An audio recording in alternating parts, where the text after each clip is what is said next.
9시 34분 세상을 연다 박찬수입니다. 2부를 시작하겠습니다. 대만 민진당의 차이잉원 후보의 당선이 보이는 것은 무엇인가? 한국외고대학교 국제지역대학원의 강준영 교수입니다. 교수님 안녕하십니까? 네, 안녕하세요. 네, 일단 차이잉원 어떤 인물입니까? 네, 차이잉원은 이제 1956년에 태어났으니까 우리 나이로 60이 됐네요. 네. 그리고 미혼 여성입니다. 네. 원래는 이런 정치인 이미지보다는 기본적으로는 학자죠. 네. 대만대학교 법대를 나와서 미국과 영국에서 법학으로 학위를 받았고요. 네. 27살에 교수가 됐습니다. 그러니까 네. 상당한 그 수재형 그런 학자였는데 네. 그 2000년에 민주진보당, 그러니까 민진당의 천수희변 후보가 당선이 됐을 때 아직 그 민진당 당원도 아니었는데 네. 이제 민진당의 대중국 사무를 책임지는 대륙위원회 주임으로 이제 올라가고요. 2004년에 민진당에 입당을 합니다. 그러면서 이제 본격적으로 정치권에 입문을 했는데 잘 아시다시피 2008년 대선에서 국민당이 다시 정권을 찾고 천수빈 총통이 그 부패 스캔들이 대단했잖아요. 네. 그래서 민진당을 이제 수습할 사람이 없는 가운데 그때부터 본격적으로 민진당의 주석으로 수습을 하면서 전면에 나서게 됐고 그 후에 7번의 선거에서 이깁니다. 그래서 역시 선거의 여왕이라는 그런 별명을 가지고 있고요. 그러다가 이제 작년 4월 이제 이 민진당 후보로 등록이 돼서 이번에 선거에서 대승을 하게 된 거죠. 네.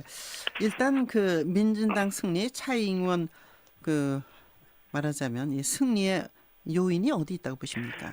가장 기본적으로는 지난 8년간의 국민당이 통치를 잘못했다. 국민당의 실정이겠죠. 그리고 특히 그 민심을 헤아리지 못했다. 이 점을 이제 대만에서는 굉장히 강조를 하는데요. 왜 그러냐 하면 그 천수희변 시절, 그러니까 마잉조 총통 전 시절에 대만은 잘 아시다시피 독립지향적인 그런 성향을 가지고 중국과 계속 갈등을 했습니다. 이 민진당 정권이 애초부터 독립지향적인 성격을 갖고 있기 때문에 그러다 보니까 양안 관계가 긴장이 되고 대만은 중국이라는 시장이 없으면 살아갈 수가 없는 상황인데 굉장히 어려워졌단 말이죠. 그러니까 이 국민당의 마잉조 총통이 다시 나오면서 우리는 중국과 가까워져야 된다. 그래서 동반 성장을 해야 된다. 이걸 주장을 해서 이제 당선이 된 거예요. 근데 8년 동안 아주 안정적인 양안 관계가 이루어진 거는 사실이죠. 그런데 경제적인 실익이 대만 사람들한테 안 돌아왔다라고 생각을 하게 되는 겁니다. 그러니까 같이 간 건 좋았는데 대만 경제는 더 종속화되고 대만 경제 성장률은 1%대 머물고 그럼 무엇을 위한 친중이냐 이렇게 된 거죠. 그러다 보니까 이게 이런 식으로 가면 안 되겠다. 새로운 변화를 좀 만들어야겠다라는 젊은이들이 이렇게 중심이 돼서 차이잉원한테 그러니까 이데올로기적 측면보다는 좀 우리 대만을 좀 잘 살게 하고 하는 민생 차원의 그게 훨씬 강합니다. 다만 그 배경에는 친중 정책의 실패라고 규정을 하고 있기 때문에 이게 이제 독립 성향을 훨씬 많이 갖고 있는 거 아니냐 이 점을 이제 중국이 걱정을 하는 거고요. 근데 이번 승리 총통 선거에도 이겼습니다만 의회까지 완전히 장악을 했거든요. 그러니까 필요 여하에 따라서 상당한 중국과의 갈등도 예상이 되지만 또 이성적으로 한다면 상당히 대만에 유리할 수도 있는 그런 상황은 될 것 같습니다. 그러니까 협상력을 갖게 된 거죠. 그렇죠. 그렇다면 원 차이나 중국은 하나다라는 것을 선언한 게 8년 전인가 9년 전 아닙니까? 그것에 대한 파기까지 갈 걸로 보십니까? 아니면? 그렇지는 어려울 겁니다. 사실은 이제 지금 말씀하신 원차이나가 이게 92년에 만들어진 건데 그 이후에 민진당에서는 이걸 거부했습니다. 그러다가 이제 아까 금방 말씀하신 대로 8년 전에 다시 이걸 복원을 시킨 거거든요. 그러니까 이 지금 민진당 정권은 과거 국민당 정권보다 갈등 소지가 많은 거는 사실인데 지금 현재 중국과 대만, 특히 대만의 입장에서 중국 관계는 무시할 수가 없는 거죠. 경제 의존도가 이미 한 40% 되고요.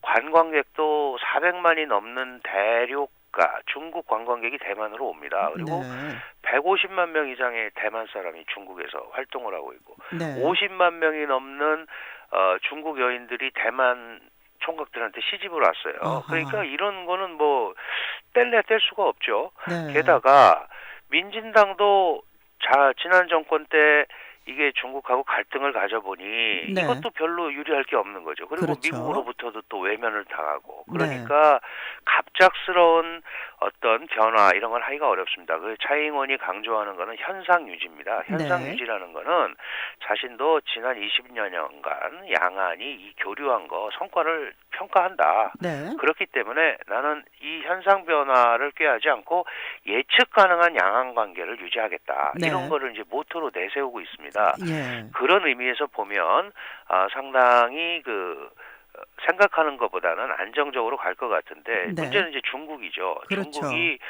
이거 독립주의자들 아니야 이러고 세게 몰아붙이게 되면 네. 오히려 진짜로 대만한테 빌미를 줄 수가 있는 겁니다. 대만의 네. 실질적인 독립주의자들한테. 아하, 네.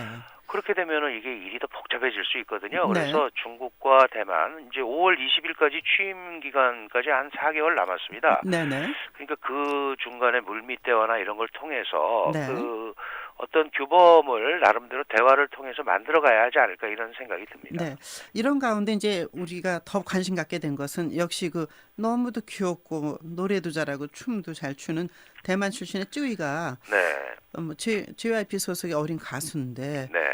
사과를 하지 않았습니까? 예, 나는 자랑스러운 중국인 이렇게 말하면서 검은 티셔츠를 입고 고개 숙여 네. 사과했는데 그게 자기가 태어난 나라의 국기를 흔들었다는 그 단순한 사실이 이렇게까지 비화된 것은 왜 그렇습니까? 네, 참 어른들로서 그렇죠. 좀 창피하고 안 됐죠. 네, 그 안 학생한테 됐죠. 정말 어린 친구한테 미안한데 그만큼 이게 이제 서로 민감한 문제라는 거죠. 네. 근데 이게 잘 아시다시피 정부 사이드에서 시작한 일이 아니고 네.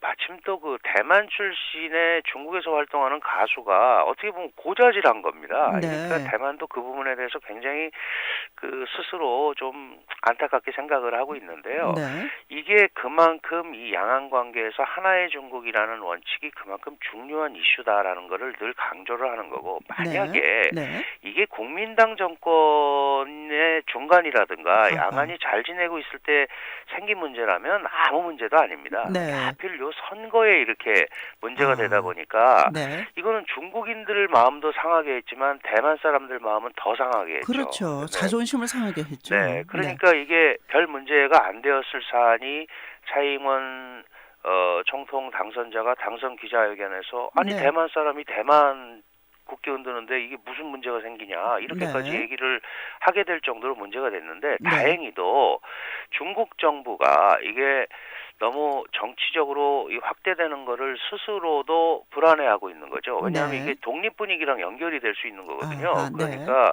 지금 자제를 시키고 있고 네티즌도 자제를 시키고 있고 정치적으로 이용하지 마라 이렇게 얘기를 하고 있고요. 대만에서도 네. 이 부분을 소위 언론에 알린 고자질하는 황한이라는 네. 대만 출신 연예인에 대해서 비판하는 목소리 쪽으로 약간 방향이 선회가 됐습니다. 네. 그래서 일단 좀 냉정을 찾고 정치적으로 이런 문제가 이용하면 안 되겠다라는 데 그렇죠. 대한 예. 이런 것들을 해야 됩니다. 이 연예인의 연예 활동인데요. 네. 이거는 이렇게 정치적으로 이용이 되면 안 되는 거죠. 자, 민진당의 압승, 이게 동북아 정세 또 양안 관계 어떻게 변화될 걸로 보십니까? 네, 전체적으로 이 민진당이 지금 차이잉원 총통이 강조하고 있는 것은 현상 유지지만 네. 그동안 중국과 너무 가까우다 보니까 우리가 외교 공간이 너무 약했다. 아하, 네. 근데 중국에 의해서 이제 외교 공간이 속박을 당하고 있었죠. 네. 근데 이제 문제는 자신은 미국과 일본 관계를 강화하겠다. 이렇게 얘기를 하는 겁니다. 이게 네. 이제 오히려 양안 관계 갈등 소지가 많은 거죠. 잘 그렇죠. 아시다시피 예. 중일 관계라든가 중미 관계의 갈등 요소가 많은데 대만이 네. 어떻게 보면 자기네 편을 안 들고 미국과 일본 편을 드는 네. 꼴이 돼버린 거란 말이죠. 네. 그러니까 이제 이 부분에 대해서는 상당히 문제가 생길 소지가 있는데 그렇게 미국과 일본도 강력하게는 못합니다. 그게 아하. 강력하게 해서 중국과의 갈등이 첨예화되는 것도 자신들한테 유리할 게 없기 때문에 네. 갈등 요소는 많이 안고 있고 일정한 어떤 진폭을 겪겠지만 네. 결정적인 변화를 초래할 상황은 아니고요. 네. 우리 입장은 이렇습니다. 네네.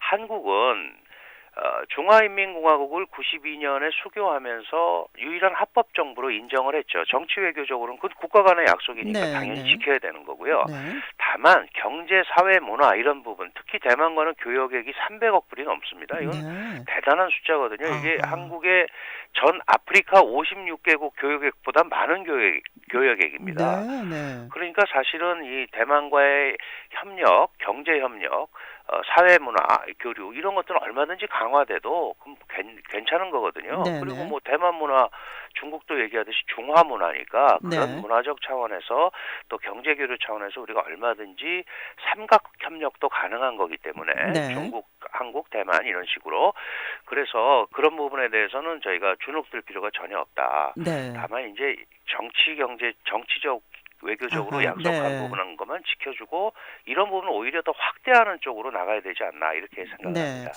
92년 당시의 화면이 떠오릅니다. 우리가 그 당시에 자유중국을 버리고 네. 중화인민공화국을 유일한 합법 정부라고 선택했던 그 네. 아픔이 그들에게 있을 텐데 쯔위가 유튜브에 나와서 춤추는 영상을 보고 JYP에서 대만까지 찾아가서 발탁해서 가수로 키웠다는데 글쎄 말이죠. 이 어린 소녀의 무슨 전자제품 광고에서 모델로 뺀다든지 이러한 얘기도 또 나오는 걸 보고 너무도 좁고 너무도 성급하고 이런 참 아픔이 있습니다. 그렇습니다. 네, 그 네네. 어린 소녀가 느꼈을 당혹감 또 이것을 본 대만 사람들이 마음 아픔을 한번 헤아릴 필요가 있지 않나 하는 생각을 해봅니다. 그렇습니다. 네, 오늘 말씀 잘 들었습니다. 네, 고맙습니다. 고맙습니다. 네, 한국외고대학교 국제지역대학원의 강준영 박사였습니다. 7시 46분입니다.